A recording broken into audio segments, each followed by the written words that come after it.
¿por qué escribir ahora del capitaloceno? ¿Qué tipo de reflexión notabas en México, particularmente, porque no es común encontrar este tipo de ensayos en México? Sí tienes razón en que no es muy común encontrar este tipo de ensayos, a diferencia de otros países de Latinoamérica, en donde ya la discusión está muy avanzada sobre la crisis climática y el humanismo. Y en México, no es que no se publique, es que también lo poquito que se publica no se promociona de la manera urgente que tendría que hacer. Ujú. Y decidí escribir este libro en español. Tuve la tentación de hacerlo en inglés, pero no me animé al final porque precisamente ya hay demasiado.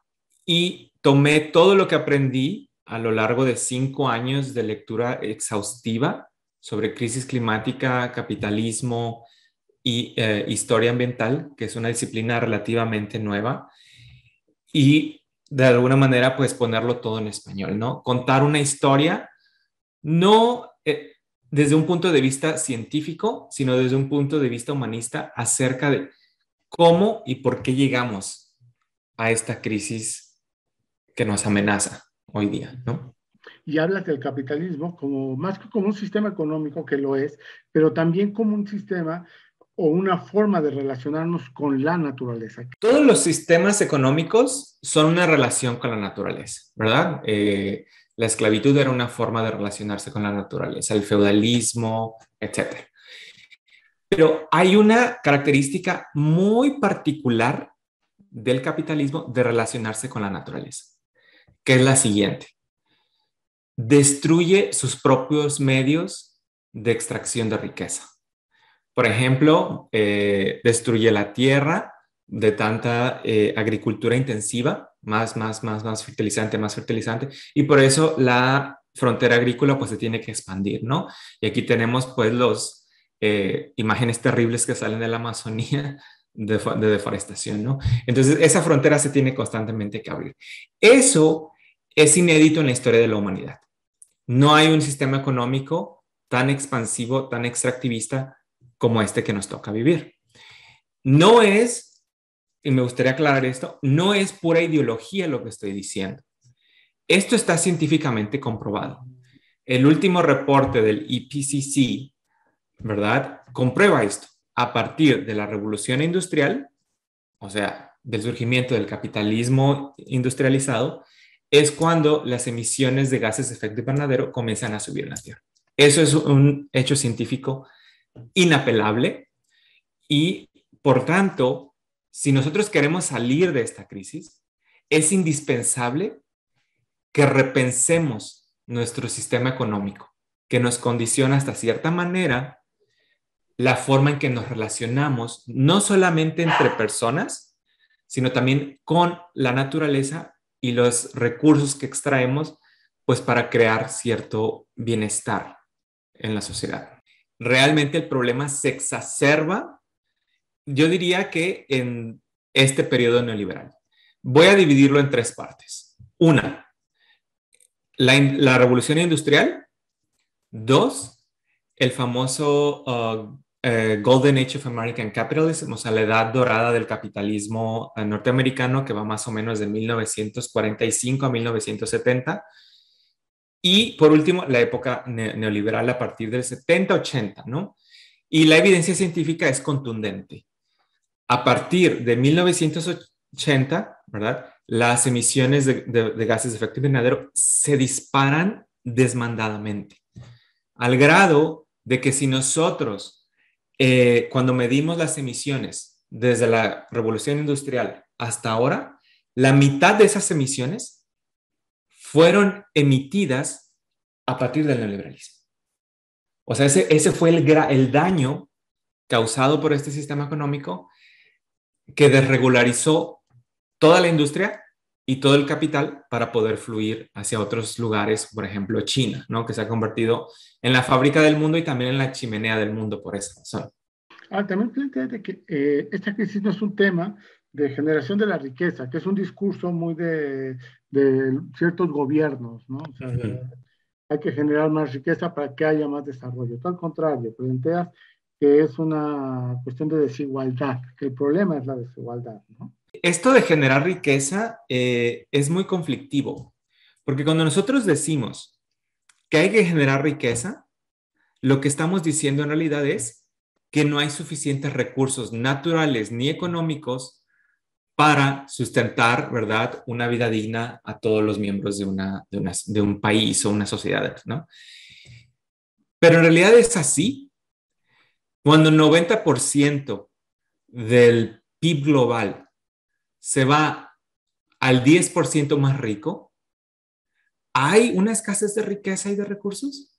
¿O más bien hay un acaparamiento de esa riqueza que no se ha distribuido bien?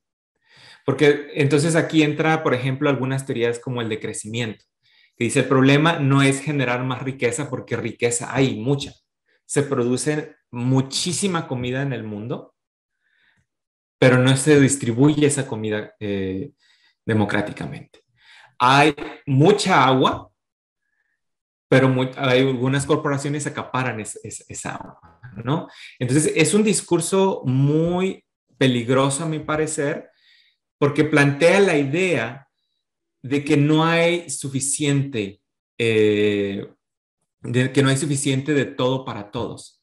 Cuando la evidencia científica muestra algo que es completamente lo contrario, ¿no? Sí hay. El problema es que está en manos de unos pocos que controlan esos recursos. Uno, cómo se extraen. Dos, cómo se producen. Y tres, cómo se consumen, ¿no? Y aquí entra la relación norte-sur. ¿Dónde se extraen? Pues en países como México, como Chile, ¿verdad? Brasil, China, y luego ahí se producen. Es decir, toda la carga ecológica de estas industrias, la extracción y la producción, se queda en esos países. De hecho, es un dato alarmante, ¿no? Que, más bien ilustrativo, que es un habitante Oh. de un país en desarrollo contamina 10 veces menos que uno de un país desarrollado. Sí, es que esas diferencias, si nosotros queremos resolver esas, digamos, mm, esta crisis climática y civilizatoria que estamos viviendo, pues tenemos que poner estas cuestiones sobre la mesa, porque no se puede, ¿verdad?, resolver esta situación sin alterar completamente las condiciones y relaciones sociales que nos llevaron a esta situación. La famosa frase esta muy común cuando se habla del tema es cambiar todo para que no cambie nada, ¿no? O sea que nuestra sociedad es sustentable, lo único que hay que cambiar pues es a lo mejor ciertos aspectos de nuestra vida privada, ¿no? Y no los aspectos sistémicos, por ejemplo, ¿no? Y eso también es peligroso, ¿no? Según los datos de Oxfam y de Stockholm Environment, que es una institución de Estocolmo, solo para que los lectores tengan una idea, o sea, el 10% más rico de la humanidad representa 52% de las emisiones de gases de efecto invernadero de 1990 a 2015. O sea, estamos diciendo que aproximadamente unos 600 millones de personas contaminan mucho más que el 50% de la población mundial. ¿Qué tan cercano te sientes, en tu sentido, a los planteamientos que hace el Nobel indio Amartya Sen y su idea de cambiar los patrones de lo que entendemos por desarrollo y no solo verlo o medirlo por valores económicos? Es una muy buena pregunta, sobre todo una pregunta muy pertinente para países como el nuestro, como países que dependen fuertemente del extractivismo, vamos de nuevo, para generar riqueza, ¿no? Para generar desarrollo. Entonces, esta idea de desarrollo de nuevo ya se está cuestionando también bastante, no solo en la economía, sino también en las ciencias sociales, ¿no? ¿Por qué? Porque la evidencia histórica nos dice que esta idea de desarrollo tampoco ha funcionado en nuestros países. Y tenemos que empezarnos a cuestionar ciertos discursos nacionalistas con el extractivismo. Por ejemplo, en el caso de México, el petróleo. Y, ¿verdad? En la medida en que nosotros cuestionemos esos discursos nacionalistas, pues vamos a ir reformulando nosotros como sociedad mexicana qué es lo que queremos como desarrollo. ¿Es desarrollo, por ejemplo, contaminar el aire? ¿Qué es más caro para el Estado? ¿Tratar a todos esos millones de personas que se enferman? Alrededor del mundo mueren 8 millones de personas por enfermedades relacionadas con la contaminación. O sea, eso es un gasto que el Estado tiene que cubrir. Entonces, se tienen que empezar a cuestionar estas sumas y restas de qué es lo que queremos, ¿no? Algunos historiadores o economistas hablan del mal desarrollo, ¿no? Como Maristela Svampa o Alberto Acosta en Sudamérica. ¿Qué cuestionan, por ejemplo, los gobiernos de izquierda en Latinoamérica? En el caso de Brasil, que sí hizo muchas cosas buenas Lula y Dilma, ¿lo hicieron a costa de qué? Pues de expandir la frontera agrícola.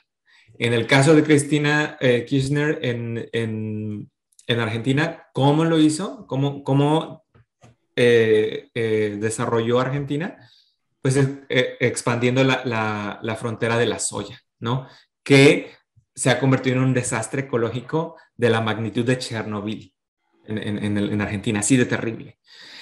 En el caso de Chile, la minería, ¿no? De cobre y ahora de litio. En el caso de Bolivia, por ejemplo, está el gas de Evo Morales, que financió todo su gobierno con el gas y convirtió a Bolivia básicamente en una colonia gasera de Brasil y Argentina. En el caso de Ecuador, un gobierno fuertemente de izquierda, el régimen de Correa fue el régimen más extractivista en la historia de ese país. En el caso de Venezuela, pues con el petróleo, y así nos podemos ir, ¿no?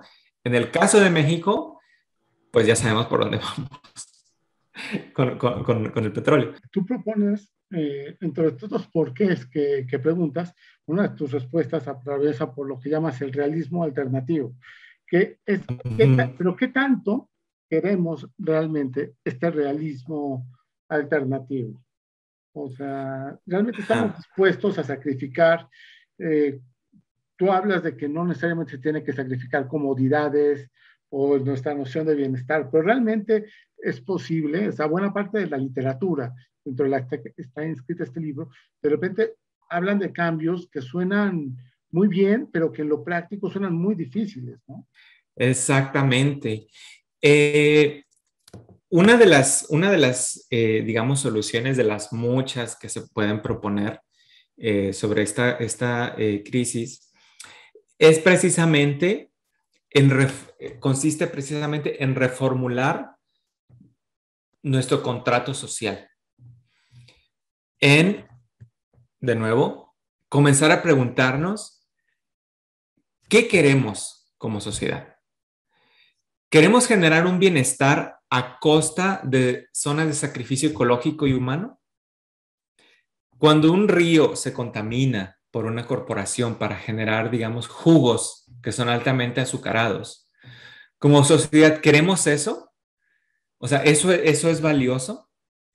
Entonces, este tipo de preguntas, como bien dices, son muy difíciles de hacer, porque ya estamos, ¿verdad?, en esta bola de nieve en la que nacemos. Es decir, tú cuando no naces, o sea, el sistema ya está corriendo y tú, para sobrevivir, ¿qué tienes que hacer? Pues seguir rodando con esa bola de nieve, porque si te quedas afuera, pues ya no la existe en la vida, ¿no? Entonces, tenemos que frenar ese tren del progreso, así, activar el freno de emergencia, porque, y comenzarnos a preguntar, ¿qué queremos? ¿Hacia dónde vamos?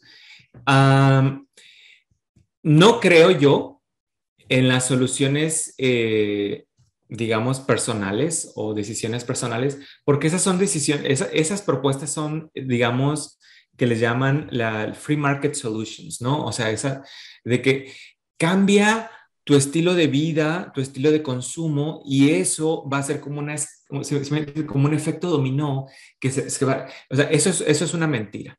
No importa cuántos popotes dejes de consumir, no importa cuánto recicles, si Coca-Cola y las petroleras no dejan de producir plástico, la situación no va a cambiar. Si los gobiernos no pasan leyes para regular los plásticos, no importa cuánto cambies tu vida, porque la infraestructura es la misma que te va a obligar a consumir de cierta manera, ¿verdad? Entonces, tenemos que empezar a cuestionar nuestro estilo de vida. Hay una idea muy interesante de dos alemanes, que déjame revisar el nombre porque se me olvida. No lo sé pronunciar. De dos alemanes que se llaman Ulrich Brandt y Markus Wissen, que están. Ulrich Brandt y Markus Wissen. Y ellos denominan a nuestro estilo de vida, al estilo de vida europeo, estadounidense, por ejemplo, japonés, ¿no? Ellos dominan a ese estilo de vida el modo de vida imperial. ¿Qué es el modo de vida imperial? Pues es precisamente la comodidad de la que ellos gozan a costa de las zonas de sacrificio en la que viven muchas comunidades en el sur global, ¿no? En países pobres. Entonces, y ese modo de vida imperial es el que nosotros, los subdesarrollados, o ¿verdad? Que estamos en desarrollo, queremos aspirar. Pero no se puede ya eso.